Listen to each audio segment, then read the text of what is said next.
What's up, guys? This week we take a look back at the amazing first ever match for Atlanta United 2, and we look ahead to another very frigid matchup with Minnesota United. All that and more coming up. Welcome to the show, 5-Star fam. I'm AJ, this is Tanner McLeod. Before we get into it, become a member of the notification squad by hitting the bell next to the subscribe button. Let's get right into it, guys. Atlanta United 2 won their first ever match this past weekend, 3-1 over New York Red Bulls 2. Some smashing goals in that game there, AJ. Absolutely, yeah. Joseph Samuel got the first ever goal for Atlanta United 2, and it was a smash. Dude, yes. He had a scissor kick that was... his foot was level to his face when he put that in. Wow. When he scored that in the stadium erupted because it was just insane. We didn't think that he was going to be able to score from there. But yeah, and so that was fantastic to see that they got off the board right away. It had shades of the Atlanta United New York Red Bulls in MLS match where we went up early. And then they came back, so it was a good match for a good bit of it. John Gallagher had a fantastic match. He scored the second goal, he drew the penalty, he also gave the assist to Joseph Samuel, and he got the third goal, a cracking header. Man, he was the man of the match for me. It's just, he just really performed well in his debut of all things. So, you know, MLS Super Draftee, he's looking quite good, and I hope he keeps up his play because that was very, very promising. He was all over the pitch. He was doing all the things. And yeah, it was a really just fantastic atmosphere to be in. It's like we were kind of carrying over a little bit of early Bobby Dodd atmosphere and bring it to Coolray Field. It was, you know, we had all our chants. We got a lot of the stadium into it as well, and the players really felt like it definitely helped them as well, because the captain, the very first ATL UTD 2 captain, Jack Metcalf, he noted on Twitter that the fans were a huge part of it. He thanked the fans for coming out, and he noted that the support really, really made a huge difference. And I mean, I think with the way that we came out and showed out, we had 5,615 people showed up for a USL game. That's which is not bad. Good average. Yeah, it was more than DC United had at their home opener in MLS. 5,128, that's... Yikes. Not good. Yes, the fact that our USL side can beat an MLS side in terms of attendance. Well, we should beat DC in literally everything we do for forever and always. And just a few statistics to go along with those amazing attendance figures from this past weekend. As an average, if that crowd keeps showing up, that'd be good for 7th out of 30 teams in the USL last season. And the best MLS affiliate in the entire USL is the Bethlehem Steel, and they only averaged 3,052, so I know we can beat that. And to put everything into perspective of MLS affiliates only average 1,519 people a game. That's good for the 7 worst teams and 10 of the worst 15 when it comes to attendance in the USL. So it's pretty impressive from the Atlanta United faithful, and hopefully we keep having good turnouts like that at matches, which would really, you know, just say how big this club is to the city. And there were some scenes when we were recording our vlog at the inaugural match, especially when John Gallagher came over to the fans when he celebrated after scoring that penalty. And you can check it out in this clip right now.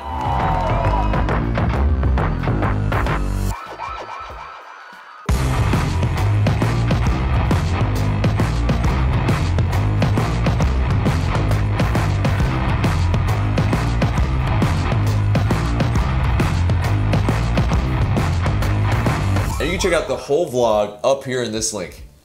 And we came out with some new Peace Up Atlanta United 2 gear. It's dope. Check it out in the link in the description below. And MLS has finally announced the opponent for the All-Star Game on August 1st here in Atlanta, and it's Juventus. Yeah. It's a pretty exciting matchup, although it is post-World Cup, so we might not see some of the big stars, but still a big-name team with some big-name players. Absolutely. It's a huge, huge team in my opinion. They're one of the world powers, I feel like. They're always in the Champions League. They're always deep in it. and they have been in the last 2 finals. Not to mention winning, what, the last 6 Scudetto or championships in Italy. I mean, Yeah. they're a good team. They are a force, and so, you know, haters, just go to the side. But, you know, you have a lot of players that probably we may not see. You know, it's the likes of Buffon probably will already be retired. You have players that will probably be in the World Cup, in Dybala and Higuain. Those 2 players, they may be part of a World Cup winning side in Argentina. Yeah, although they got smoked today by Spain, so They did. it was not a good look. I mean, it also depends. I mean, if, you know, teams go out in the group stage. I mean, Miralem Pjanic's another big name player for them in midfield. I mean, he could show up. I mean, and people shouldn't take the fact that, oh, well, they might play their kids as a bad thing. Yeah. Juve has an amazing academy and is one of those clubs that is, you know, reputed for having strong players come from, you know, their academy and having these homegrown players in the side. I mean, Claudio Marchisio, brilliant player for a long time, and there's more of them. And so very similar in a sense to how Atlanta United want to be in MLS with, you know, a lot of homegrown talent mixed with these brilliant stars from all around the world. And, you know, I think it'll be a great game, and I look forward to it. It'll be a great spectacle and, you know, chance for Atlanta to put on another show when it comes to fans. Right. And if you're wondering why it's maybe an Italian league side, I think, you know, if we're just working out the past couple of teams that were playing in the All-Star game, Real Madrid, Arsenal, you know, it seems like they're hopping from league to league, Premier League, La Liga, now to an Italian league. So now we gotta, you know, prognosticate who the next year's is gonna be. But probably Bayern. probably. But I think it's still a huge deal, and I will definitely be there. I don't know about you. Oh, I'm gonna be there. Supporter section. Already got it. Oh yeah. And I'm very stoked that this huge event is gonna be in Atlanta. And in league news, a signing that's almost as big as the man himself, Zlatan Ibrahimovic, has moved to LA Galaxy. And it's on TAM money, so targeted allocation money, and he's not one of the 3 DPs for the Galaxy. That's insane. But what does this mean for MLS? For me, it's a bit of a MLS like 1.0 move, bringing in a guy definitely on the end of his career. I mean, he suffered a really bad knee injury at Manchester United last year. I mean, landed on it, it was gross, and somehow he managed to recover, but he's been kind of hurt for a few months now for reasons I'm not really sure. He didn't really play much for Man United this season, and I think that it's probably a good move for both sides, so he can play again, they can get his wages off the books, but for MLS, I don't know, it's weird. Galaxy were really poor last year. Very poor. And now they're okay. They've only played a few matches, but Zlatan changes the entire way you play. I mean, and I've watched the entire season of him as a Man United fan. It's going through Zlatan. Every time. Yeah. When you have the ball, he's getting it. Whether he's coming deep for no reason whatsoever or he demands that you give him the ball, he's getting the ball at some point. So it'll be very interesting. I mean, we'll see if that works for them. He's a bit of a different mold from other players that can affect, I mean, Beckham was on the wings. You know, Schweinsteiger was a big move last year that's kind of paid off, but he operates in midfield. He's not like trying to be up top, trying to score goals, kind of affecting everything. You're supposed to give Schweinsteiger the ball. Yeah, Zlatan demands you give him the ball. So he's never been one to mince words, so he might have some opinions of his new teammates just because they're going to be below the quality he's used to. Right, if he even knows their name. Yeah. He probably doesn't, let's be honest. Zlatan doesn't really talk to people unless he feels they're worthy of him, because that's who he is. Again, I mentioned at the beginning, as far as the league's concerned, this is a really kind of an older type move where they'd go for an aging superstar. I mean, it is still a very big signing. He's a very big name player and will put butts in seats whenever he comes to town, especially in LA. You know, Galaxy are trying to steal some of the spotlight back that LAFC has just snatched. And, you know, it's weird. I really don't think that we're going to keep seeing signings like this because the league's not really doing that as much anymore. They kind of see the young DP model, you know, getting these young, exciting players that they can sell on for lots of money. And I think that's the future of the league. And it's not as much of a retirement community as it used to be. Right. And one thing we do know probably is that we'll see him at the All-Star Game and probably against the likes of our Atlanta United players. So at least there's that. It'll be exciting to see this legendary player, and we'll see how much he actually has left in the tank.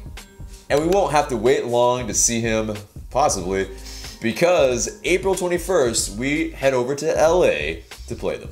Yeah, and I mean, we say possibly because no one actually knows when Zlatan's going to show up and train. He could play this weekend. He could play 2 weeks from now. He might not play till who knows when, except for when Zlatan decides he's going to do it. Because again, that's just what he does. Only Zlatan knows. And why we have an international break to begin with, USA played Paraguay in an kind of pretty much meaningless international friendly. Really the definition of a friendly. We're just going to show up and play just so we can play. It seems like it's the Consolation Cup, those who did not make the World Cup qualifying. Yep, but Darlington Nagbe played for the U.S. men's national team, and Miguel Almiron played for Paraguay in a 1-0 win for USMNT. So Bobby Wood got the score, and woo! Yeah, yay! But what's the best part is that Miguel Almiron and Darlington Nagbe walked off without injuries. Hopefully. Although there were some reports that Nagbe was limping for a bit, but he played 92 minutes, so I'm going to assume he was okay. Right. So hopefully they are just, more fit for Saturday, and we'll see them playing super well. And in some other news, the Atlanta United U17s have wrapped up action at the Generation Adidas Cup. They didn't do too bad. They finished third in their group behind Independiente and Flamengo.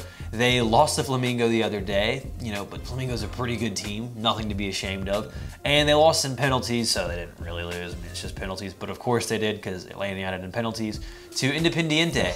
Of course, Independiente. They did beat Portland Timbers 3-0 though, so it wasn't a bad performance from the fellas, and George Bello, particularly, he stood out. And I think it's a good showing for a young academy with some great players, and just proves that Atlanta United are trying to do things the right way. And a little injury update. Defender Franco Escobar is still on the shelf a little bit because of his sustaining a concussion. And from getting just absolutely destroyed in the head. I wonder why. Yeah.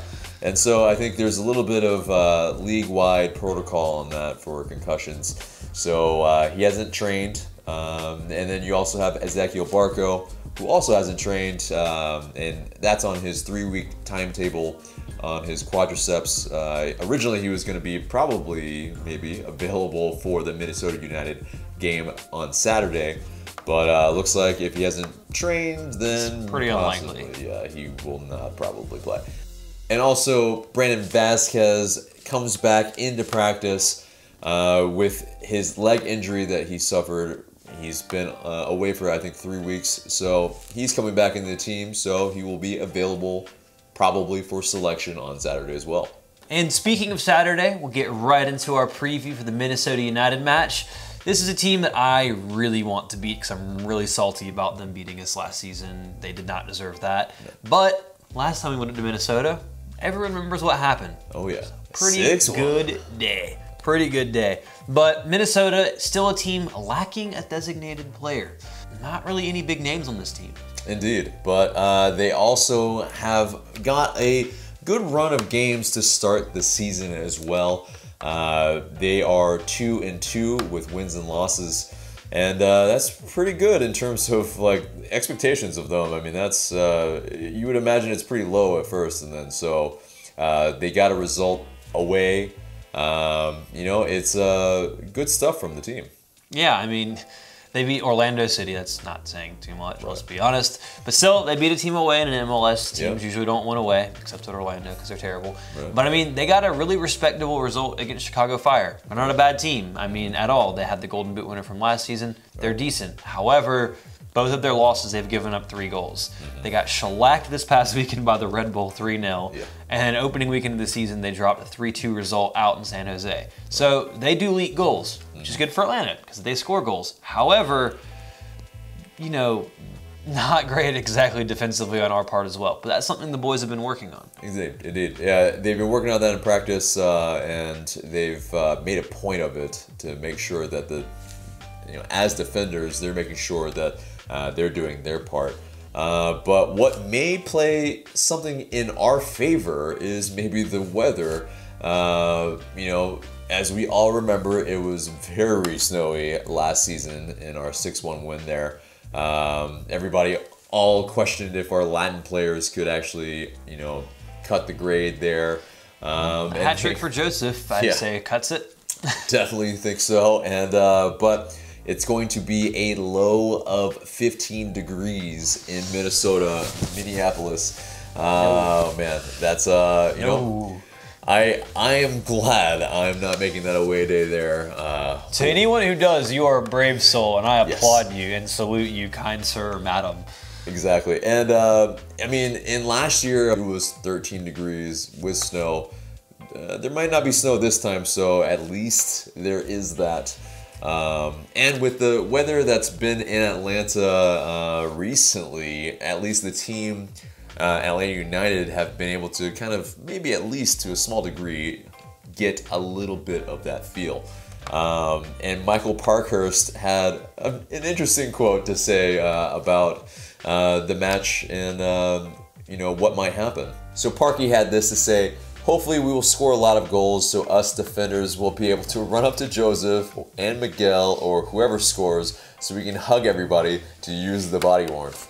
Well, that's one way, I guess, to keep warm when it's really cold. I don't know. Maybe, hopefully he doesn't have to do too much running and we'll just shellac them 6-1 or 7-1 or 8-1 or whatever it is and they don't score, because I hate Minnesota as well, because I don't like their coach and I'm still mad that they beat us last season because they didn't deserve it.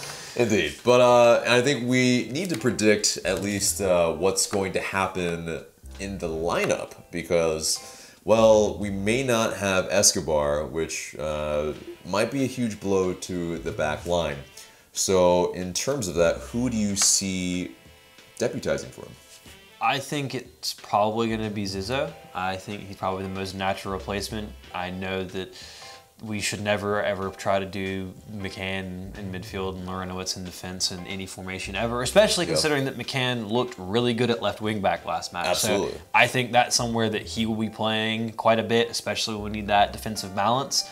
And I think he's fine there. We may go back to a 4-2-3-1. Who knows? Or playing a 3-5-2. Yeah, what's? I'm not really sure. I really don't know. I'd say they'll probably stick with the 3-5-2 just because that's what they've been working on. That's what they're comfortable with. They feel it gives them the most, solid, defense when in possession. So we'll see. I think, Zizzo, if he does play, will be under strict orders to kind of keep tight, keep narrow, not push up too far on that right-hand side. So they have that solid bank of 4, basically, with the back 3 and Larinowitz, preventing any counterattacks. Right. So, yeah, in terms of that, probably it's, Gressel as a right wing back, and probably Garza, since the threat probably from Minnesota is probably a little more dampened. So Garza can probably venture up a little further. Yeah. They're probably going to be looking more towards long ball situations, especially if Atlanta has control of possession. Right. So most of those long balls are lumped up the middle, kind of like how Vancouver scored the other week, which is frustrating. But again, I think that, very narrow, very up the middle, if you have that back 4, basically, they'll be able to get to any long diagonals as well. So I think you can take that risk in playing Garza and being kind of attack-minded, because I think Minnesota is a team that can be got at. Their defense is not great at all. They looked very poor against Red Bull, not closing the ball down really ever. So that'll be a problem when you have very quick, fast players running at them. So I think a result can definitely be had. So what do you think? What do you think the result's going to be on the weekend? I think there are going to be a lot of goals. I think it won't be quite as big of a disparity as 6-1 as the first match, because they kind of figured out a little bit of how we play, especially in Mercedes-Benz. But we will have Brad Guzan, so I think it's going to be maybe like a 4-2 Atlanta United win. Yeah, my first gut feeling was a 3-1, but I think 4-2 is probably, especially away from home, I think we'll concede more than 1, but I think we can get 4 against them. So I'm going to also go 4-2. A lot of goals in it, apparently. But it kind of takes us into our question of the week, which is, well, will Joseph bag another hat trick? I wouldn't put it past him. Love to see him tie the record with another one. So Absolutely. hit us up in the comments, hit us up on Twitter, and let us know what you think. So that's it for us today. Remember to smash a like, subscribe if you haven't, and for Tanner McLeod, I'm AJ. Thank you guys so much for watching.